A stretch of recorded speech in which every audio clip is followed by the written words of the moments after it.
Hello friends, स्वागत है आप सभी का आपके अपने यूट्यूब चैनल इंटेलिजेंट ज्ञान पर। तो चलिए देखते हैं आज का पहला प्रश्न क्या है। तो आज का पहला प्रश्न है कि मैग्नस कार्लसन निम्नलिखित खेलों में से किसके लिए प्रसिद्ध हैं। आपका ऑप्शन है ए टेनिस, बी फुटबॉल, सी कैरम या फिर डी शतरंज।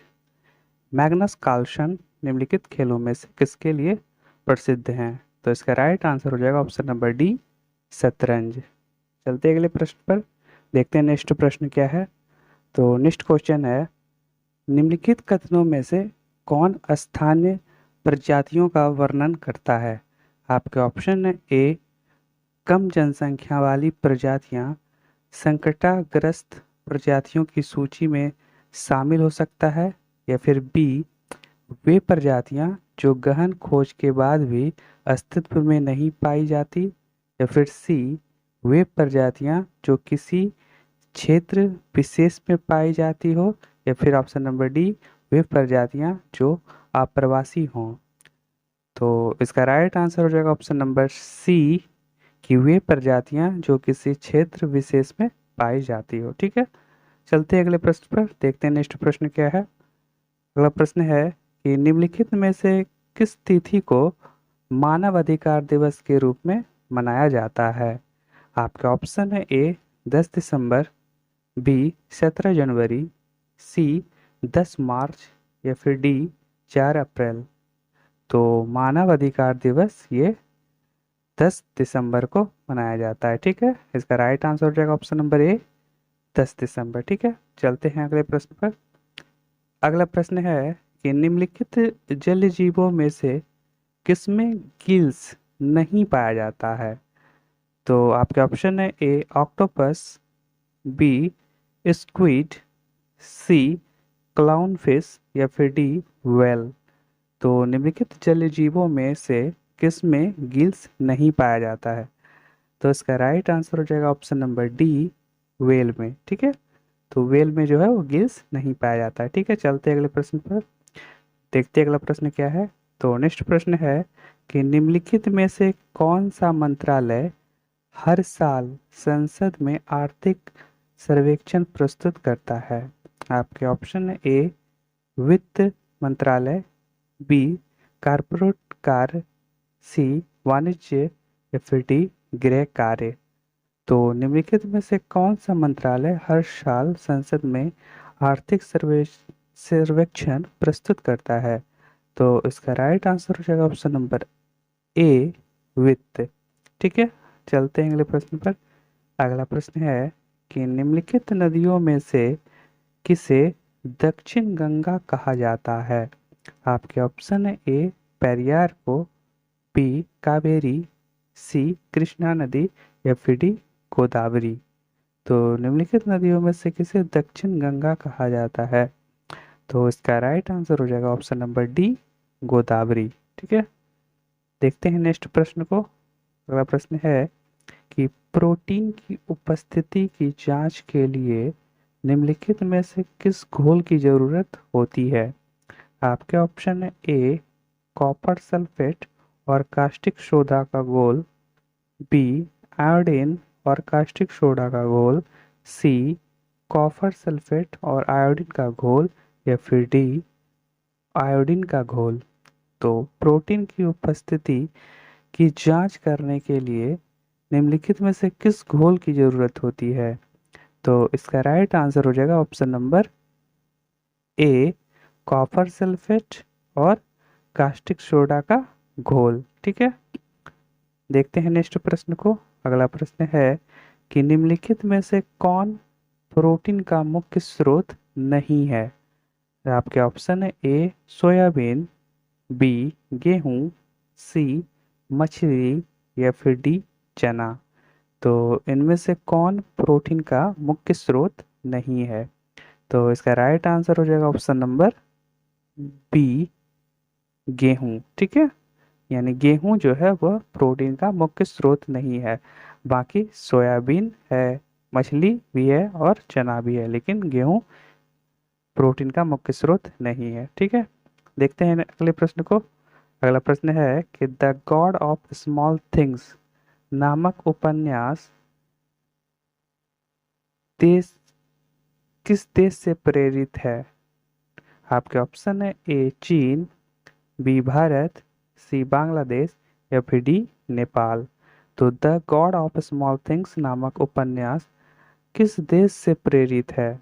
तो इसका राइट आंसर हो जाएगा ऑप्शन नंबर बी, अपना देश भारत से। ठीक है, चलते हैं अगले प्रश्न पर। अगला प्रश्न है कि भारतीय संविधान में दी गई राज्य के नीति निर्देशक तत्व की संकल्पना किस देश से ली गई है? आपके ऑप्शन है A Britain, B South Africa, C Germany या फिर डी आयरलैंड। तो भारतीय संविधान में दी गई राज्य के नीति निर्देशक तत्व की संकल्पना किस देश से ली गई है? तो इसका राइट आंसर हो जाएगा ऑप्शन नंबर डी, आयरलैंड से। ठीक है, देखते हैं अगले प्रश्न को। अगला प्रश्न है कि निम्नलिखित शब्दों में से कौन बैंकिंग क्षेत्र में प्रयोग में नहीं लाया जाता है? आपके ऑप्शन है A repo rate, B zero hour, C collateral या फिर डी इंटरेस्ट रेट स्वैम। तो इनमें से कौन सा शब्द है जो कि बैंकिंग क्षेत्र में प्रयोग नहीं किया जाता है? जो नहीं किया जाता उसको आपको बताना है। ठीक है, तो इसका राइट आंसर हो जाएगा option number B, zero hour. ठीक है, तो जीरो आवर इस शब्द का प्रयोग बैंकिंग क्षेत्र में नहीं किया जाता है। ठीक है, देखते हैं अगले प्रश्न को। अगला प्रश्न है कि तटीय प्रदेश उड़ीसा का प्राचीन नाम क्या था? आपके ऑप्शन है ए कलिंग, बी कौशाम्बी, सी कामरूप या फिर डी खानदेश। तो तटीय प्रदेश उड़ीसा का प्राचीन नाम क्या था? तो इसका राइट आंसर हो जाएगा ऑप्शन नंबर ए कलिंग। ठीक है, देखते हैं अगले प्रश्न को। अगला प्रश्न है कि स्वराज मेरा जन्मसिद्ध अधिकार है और मैं इसे लेकर ही रहूंगा, यह नारा निम्नलिखित में से किसने दिया था? आपका ऑप्शन है ए बाल गंगाधर तिलक, बी गोपाल कृष्ण गोखले, सी चित्तरंजन दास या फिर डी दादा भाई नौरोजी। तो स्वराज मेरा जन्म सिद्ध अधिकार है और मैं इसे लेकर ही रहूंगा, यह नारा ऑप्शन नंबर ए इसका राइट आंसर हो जाएगा, बाल गंगाधर तिलक का है। ठीक है, चलते हैं अगले प्रश्न पर, देखते हैं अगला प्रश्न क्या है। तो नेक्स्ट प्रश्न है कि राज्यसभा के प्रदेश अध्यक्ष कौन होते हैं? आपके ऑप्शन है ए राज्यसभा में विपक्ष के नेता, या फिर बी स्पीकर, या फिर सी भारत का उपराष्ट्रपति, या फिर डी प्रधानमंत्री। तो राज्यसभा के प्रदेश अध्यक्ष कौन होते हैं? तो इसका राइट आंसर हो जाएगा ऑप्शन नंबर सी, भारत का उपराष्ट्रपति। तो भारत का उपराष्ट्रपति जो होता है वह राज्यसभा के प्रदेश अध्यक्ष होते हैं। ठीक है, देखते हैं अगले प्रश्न को। अगला प्रश्न है कि लॉन्ग वॉक टू फ्रीडम किसकी आत्मकथा है?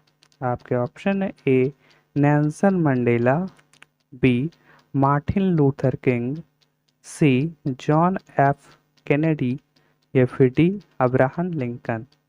तो लॉन्ग वॉक टू फ्रीडम किसकी आत्मकथा है?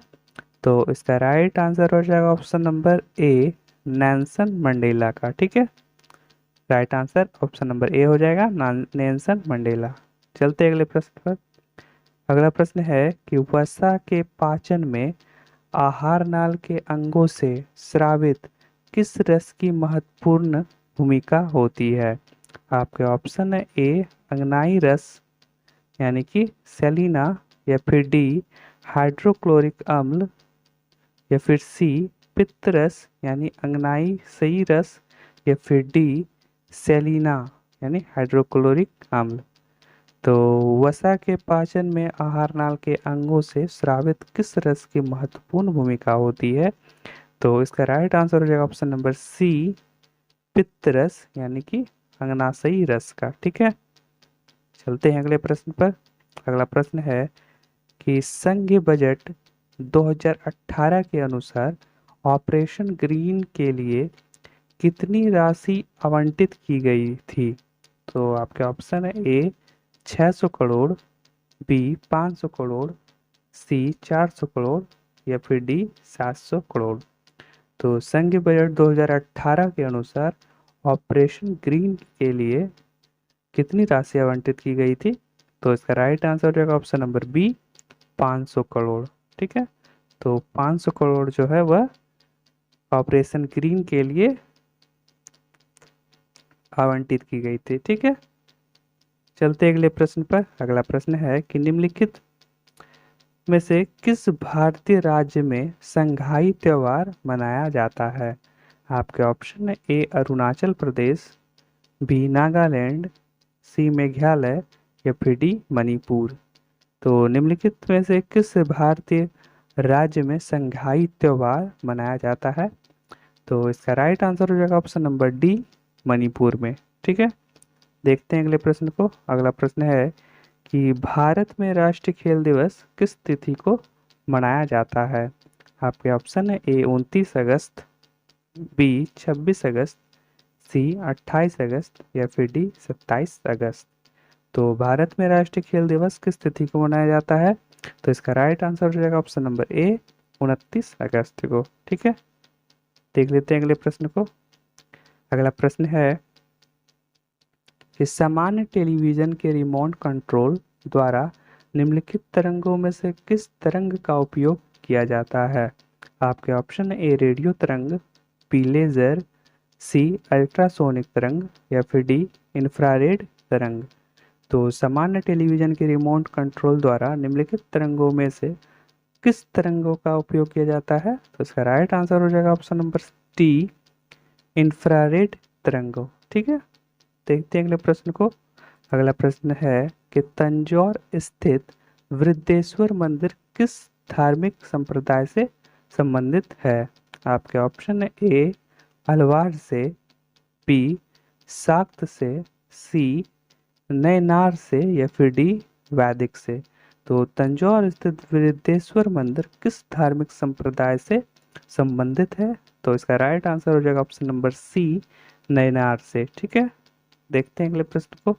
अगला प्रश्न है कि भारतीय संविधान में दिए गए निम्नलिखित अनुच्छेदों में से कौन अनुच्छेद राष्ट्रपति को राष्ट्रीय आपातकालीन की घोषणा के लिए करने का अधिकार प्रदान करता है? आपके ऑप्शन है A article 356, option number B article 371 या फिर article option number C article 352 या फिर ऑप्शन नंबर डी आर्टिकल 372।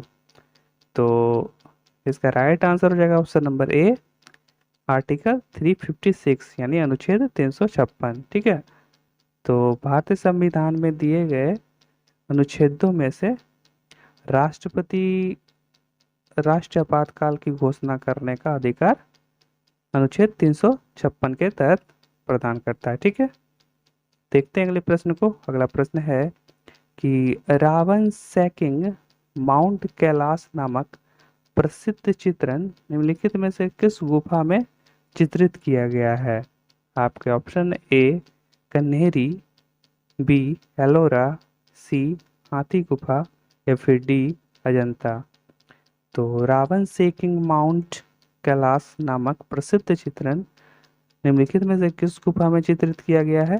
तो इसका राइट आंसर हो जाएगा ऑप्शन नंबर बी एलोरा गुफा में। ठीक है, एलोरा केव में। चलते अगले प्रश्न पर। अगला प्रश्न है कि भारत का प्रायद्वीपीय पठार निम्नलिखित में से किस भूखंड का एक भाग नहीं है? तो आपके ऑप्शन है ए गोंडवाना लैंड, बी एडियन, सी लॉरेशिया या फिर डी टेथिस। तो भारत का प्रायद्वीपीय पठार निम्नलिखित में से किस भूखंड का एक भाग नहीं है? तो इसका राइट आंसर हो जाएगा ऑप्शन नंबर ए गोंडवाना लैंड। ठीक है, देखते हैं अगले प्रश्न को जो कि आज का आखिरी प्रश्न होगा। तो आज का प्रश्न है कि चरक संहिता पुरस्कार के अनुसार मानव शरीर में कितनी हड्डियां होती है? आपके ऑप्शन है ए 206, बी 360, सी 370 या फिर डी 208। तो चरक संहिता पुस्तक के अनुसार मानव शरीर में कितनी हड्डियां होती है? तो इसका राइट आंसर हो जाएगा ऑप्शन नंबर बी, 360। ठीक है, तो ये चरक संहिता पुस्तक के अनुसार 360 हड्डियां होती है।